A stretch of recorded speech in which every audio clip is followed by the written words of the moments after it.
جنہوں نے مہدوی فقیروں کو اپنی جگہ سے اخراج کرتے ہوئے ان کو ہجرت کرنے کے لیے مجبور کیا اور ان کو اخراج کیا، یہاں تک کہ ان کو اپنا سامان بھی لینے کی اجازت نہیں دی تھی۔ ایسے لوگوں کے ساتھ بھی جن لوگوں نے سلوک کیا تھا غلطی کا، تو ان کے خلاف بھی مہدویوں نے کسی بھی دور میں کبھی بھی رد عمل کا اظہار نہیں کیا۔ تھوڑا تو عمل کے ساتھ ری ایکشن ہوتا ہے تو ری ایکشن ہونا چاہیے، پر تاریخ بتاتی ہے کہ مہدویت نے ہر دور میں اپنے پر ہونے والے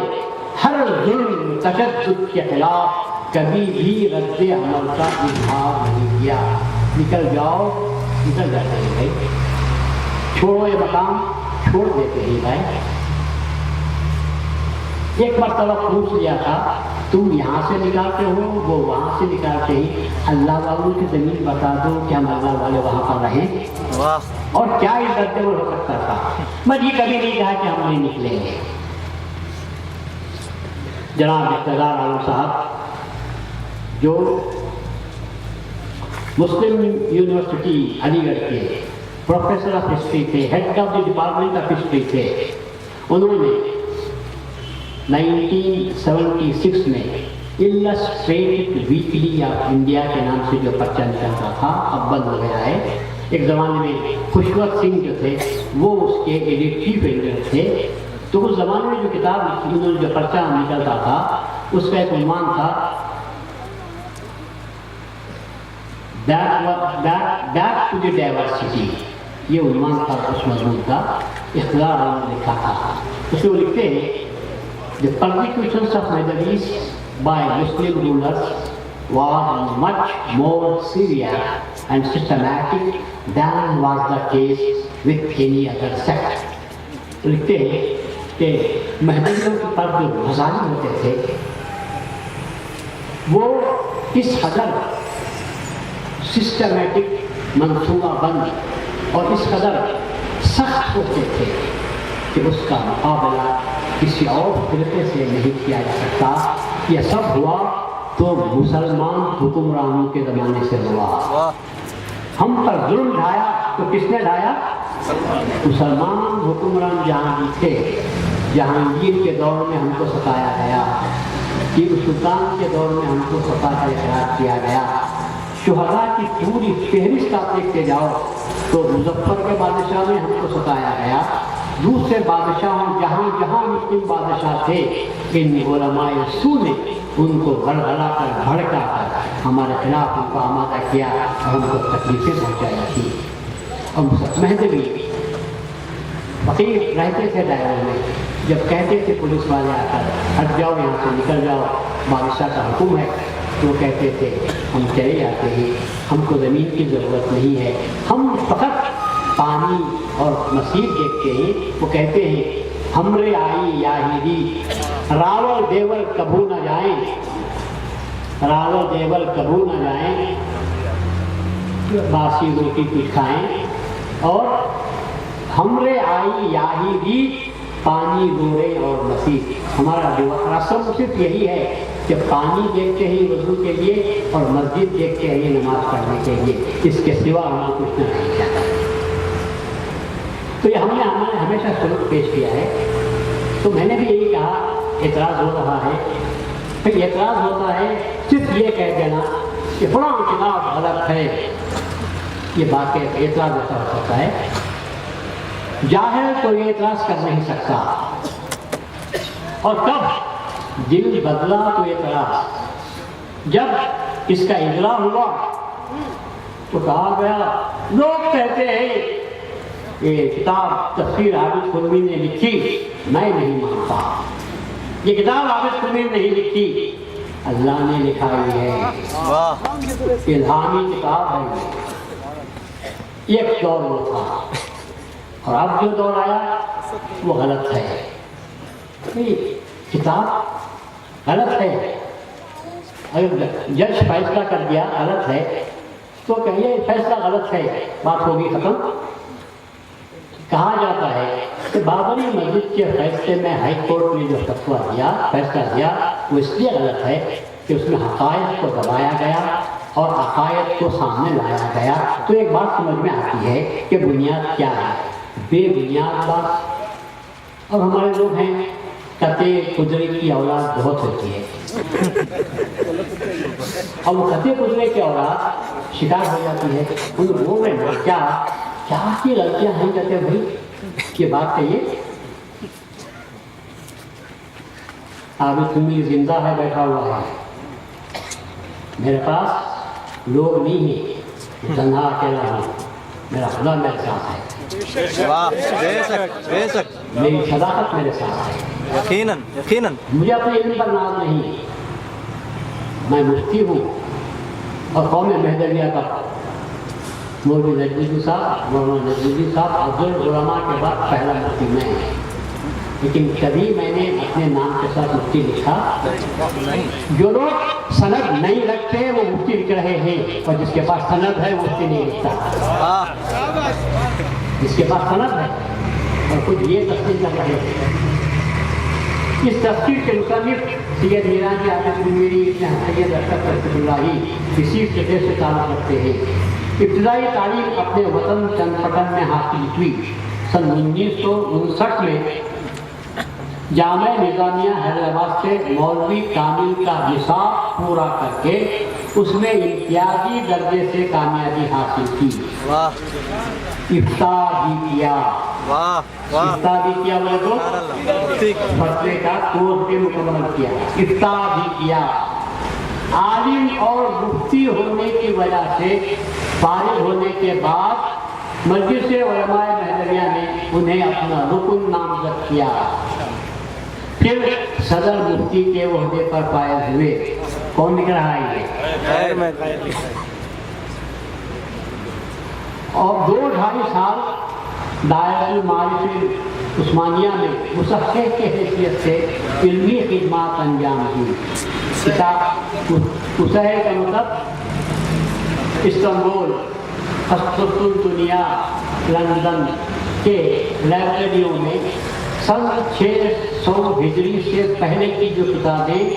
مینوسکرپٹ کی شکل میں رکھی گئی تھی، ان کتابوں کو ریل کی شکل میں لاتے تھے اور ہم اس کو پردے پر پیش کرتے، پھر پردے پر سے جو نظر آتے الفاظ ان کو لکھ لیتے، پھر ایک ایک کتاب اس کتاب کو جس فن کی کتاب ہے اس فن کی مختلف کتابوں سے اس کی تصحیح کرتے تھے، اس کے بعد وہ کتاب چھپنے جاتی تھی۔ تو یہ ایک حدیث کے لیے مجھے 3 دن محنت کرنی پڑی ہے۔ ایک حدیث تو ترمذی کی حدیث تھی، وہ آ گیا تھا، کنز الایمان میں وہ حدیث آئی تھی کہ الفاظ رٹ پہ تھے اور حوالہ نہیں دیا گیا تھا، کان رسول اللہ صلی اللہ علیہ وسلم لا یدخر شیئا لغد، بی بی عائشہ فرماتی ہیں کہ رسول اللہ صلی اللہ علیہ وسلم کل کے لیے کچھ بھی اٹھا کر نہیں رکھتے تھے۔ حدیث تو مل گئی پر اس کا حوالہ کہاں ہے؟ 3 دن کتنے تفسیروں کا مطالعہ کرنا پڑا ہوگا، حدیثوں کا مطالعہ کرنا پڑا ہوگا۔ جب ترمذی میں وہ حدیث ملی ہے تو خوشی ہوئی، تو پھر ہم نے حاشیہ دیا کہ یہ حدیث ترمذی کے اندر موجود ہے۔ تو ایک ایک حدیث کے لیے ہم کو کئی کتابوں کا مطالعہ کرنا پڑتا، پھر لکھنا پڑتا، یہ حدیث ترمذی کے فلاں صفحے پر ہے، بخاری میں موجود ہے اور ابن ماجہ میں ہے، نسائی میں ہے، حوالے ہم کو دینا پڑتا تھا۔ تو 2.5 سال میں نے محنت کی، تنخواہ میری 80 روپے تھی اس زمانے میں، 58 کی بات 53 کی بات ہے، وہ کام نہیں کرتا تھا اور دل یہ چاہتا تھا کہ 100 روپے دے کر بھی میں کام کروں، اس لیے کہ جو خدمت مجھے یہاں مل رہی ہے، نظامیہ سے مولوی کامل ہونے کے بعد وہ علم نہیں ملا جو دائرۃ المعارف میں کام کرنے کی وجہ سے مجھے ملا۔ اس لیے کہ وہاں ایک کتاب پڑھی تھی، یہاں ہزاروں کتابیں پڑھنے کا مجھے موقع ملا۔ اس کے بعد وہ لکھتے ہیں، موصوف اپنے عقیدے کے مطابق، دیکھو میرا عقیدہ کیا ہے، موصوف اپنے عقیدے کے مطابق میرا سید محمد جون پوری کے معمور من اللہ، آپ مانتے ہیں یا نہیں مانتے؟ مہدی امام کون ہے؟ معمور من اللہ، مبعوث لبیان القرآن، بیان قرآن کے لیے اللہ نے پیدا کیا، معصوم عن الخطا، ملحق بالانبیاء، نبی تو نہیں ہے لیکن مرتبہ انبیاء کا ہے۔ اور اس پر قائم ہیں، اب بھی بقید حیات ہیں اور اس مذہب کے مضبوط دافع ہیں۔ اگر کوئی اعتراض کرتا ہے تو جواب دیتے رہتے ہیں اور داعی ہیں۔ میں سمجھتا ہوں یہ دو الفاظ خاتم الالفاظ ہیں،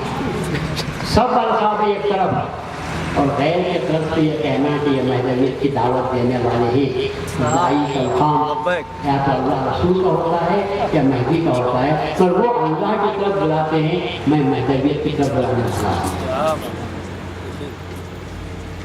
یہ الفاظ استعمال کریں گے مفسر کے تعلق سے۔ دوسری بات کہتے ہیں کہ مساجد قرآن کریم سے متعلق ان کا عقیدہ ہے کہ قرآن کا نزول سید محمد پر ہوا، محمد نبی پر ہوا، لیکن اس کے معنی کا صحیح ادراک یا اس کے بیان کی ذمہ داری سید محمد مہدی کے ذمہ ہے۔ استدلال اِنَّ عَلَيْنَا جَمْعَهُ وَقُرْآنَهُ وَثُمَّ إِنَّ عَلَيْنَا بَيَانَهُ سے ہے۔ یہ ہمارا استدلال ہے۔ رسول اللہ کا مہدی موعود اسی کا خریف پیش کیا تھا۔ کہتے ہیں کہ جس طرح جمع قرآن کو نبی کے بعد حضرات شیخین حضرت ابوبکر عمر اور حضرت عثمان کے ذریعے سے ہوا، اسی طرح معنی قرآن کا اظہار بھی حضرات شیخین اور عثمان رضی اللہ عنہ کے ذریعے سے ہوا۔ اسی طرح معنی قرآن کا اظہار بھی 1000 سال کے بعد سید محمد جون پوری کے ذریعے ہوا،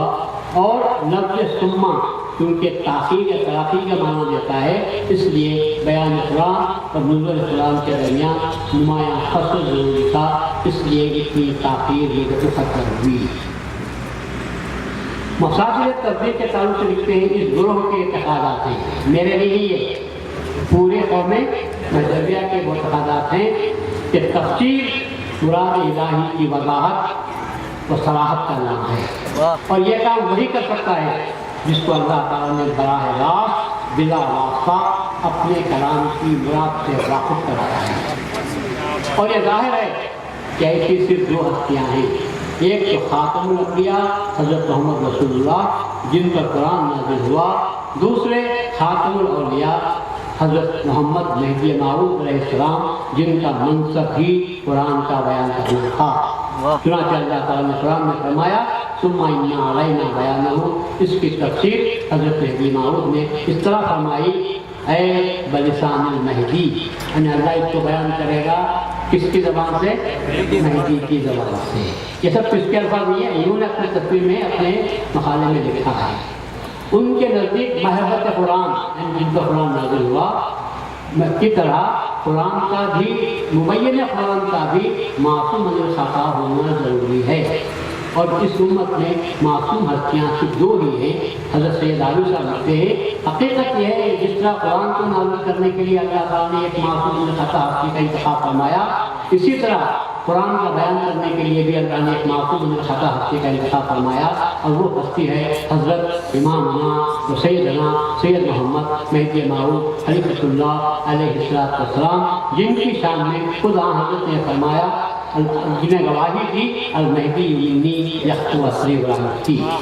ان کے خیال میں تفسیر کے معتبر مصادر صرف تین ہیں، ایک کتاب اللہ،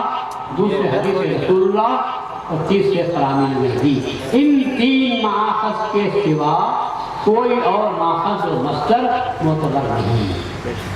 قرآن کی تفسیر کی ایک صورت تو یہ ہے کہ کچھ قرآن کے بعد آیتیں کی تفسیر کرتے ہیں۔ تفسیر کی دوسری صورت یہ ہے کہ رسول اللہ صلی اللہ علیہ وسلم اور مہدی موعود سے جو معنی و مراد دور اول کے صحابہ و مفسرین سے منقول ہو، ان مقدس حضرات کے بیان کردہ نہج، طریق اور اصول سے ہٹ کر جو تفسیر ہوگی وہ تفسیر کی رائے ہوگی۔ یہ ہمارا اصول ہے جس کو انہوں نے تسلیم بھی کیا ہے اور اس کو انہوں نے لکھا بھی ہے۔ اس کے بعد اس تفسیر کی جو خصوصیات ہیں بہت سے اس میں تفسیر تعریف کی گئی ہے، اور حضرت میدان نے فرمایا تھا وہ بھی لکھتے ہیں، صحابہ نے جو کہا تھا ہم کسی تفسیر کا مطالعہ نہیں کرتے، بیان کے وقت جو آیت بے واسطہ سامنے آ جاتی ہے اس آیت کا جو بیان اللہ کی طرف سے سکھایا جاتا ہے، اللہ کے عمل سے اللہ کی مراد بیان کی جاتی ہے۔ سید عالم صاحب نے یہ تفسیر جن اغراض و مقاصد سے تفسیر کی ہے اس کی سب سے اہم وجہ یہ ہے ہماری قومی کتب میں منقول ان آیتوں کی نشاندہی کی جائے جن کو خود مہدی موعود نے بہت لفظہ اپنی مہدیت کے ثبوت میں پیش فرمایا ہے۔ عام مفسرین نے بعض مقامات پر خاص کو عام اور عام کو خاص کر دیا۔ حضرت مہدی موعود علیہ السلام مبین قرآن نے اس میں سے اس کے برخلاف عام خاص لفظ کو خاص فرمایا اور جس لفظ کو عام فرمایا ہے اس کی وضاحت ہو جائے۔ فرائض ولایت کا ثبوت بھی جن آیات سے ہوتا ہے ان کی نشاندہی کی جائے۔ حاصل یہ کہ متقدمین نے ائمہ تفسیر کی منقول و معصول تفاسیر کو جو صدیوں سے علماء اسلام کی متفق علیہ وہ معتمد علیہ تفاسیر ہیں ان کی سید محمد صاحب اور ان کے خلفاء کی بلا واسطہ عطا شدہ تفاسیر کی روشنی میں جانچ کر تصحیح کی جائے اور مراد اللہ کو نئے سرے سے متعین کیا جائے۔ اس تفسیر کی خصوصیات یہ ہیں زبان عام فہم اور آسان ہے جس سے عوام بھی فائدہ حاصل کر سکیں۔ جب زبان عام فہم اور آسان ہے تو اگر اعتراض کرنے والے کو کوئی گنجائش ہے سمجھنے میں؟ بالکل نہیں۔ آیت لینا، آیت کا ترجمہ لینا اور معمولی مرد ہو یا عورت ہو اس کے حوالے کر دینا بھئی یہ آیت ہے یہ ترجمہ ہے یہ غلط ہے کسی نے کیا آج تک وہ ہے وہ صفحہ 92 اٹھا کر دیکھو اور مجھے پوچھتے وہ 92 میں کچھ ہے بتانا ابھی 92 میں بہت کچھ ہے 92 میں لفظ محمد بنتا ہے واہ واہ 92 میں لفظ محمد بنتا ہے صلی اللہ علیہ وسلم کے عادات کتنے ہیں 92 میں اب 92 میں ہیں بولتے تو کام کر دیکھنے کا 92 سے آتا ہے بہت سے بچے ہیں آسان ہے نا آپ کے لیے جو چیز غلطی کی ہے مجھے میرا علاج کرو کیا کرو میں سامنے ہوں نا بھائی میرا علاج کرو ارے مجھے بولے گا درد کہاں ہے بتاؤ تو میں علاج کرتا ہوں میں سامنے کھڑا ہوں نا ارے سامنے تو کھڑے ہیں بھائی بس دکھ کہاں ہے درد کہاں ہے تو انگلی رکھو تو میں دیکھ لوں گا مجھے دیکھ کر آپ علاج کرو دیکھو آپ ڈاکٹر کیسے بولے میں کیا علاج کروں بیمار ہاں یہ بات ہے کہ ایسی جگہ درد ہو رہا ہے جو بتا نہیں سکتے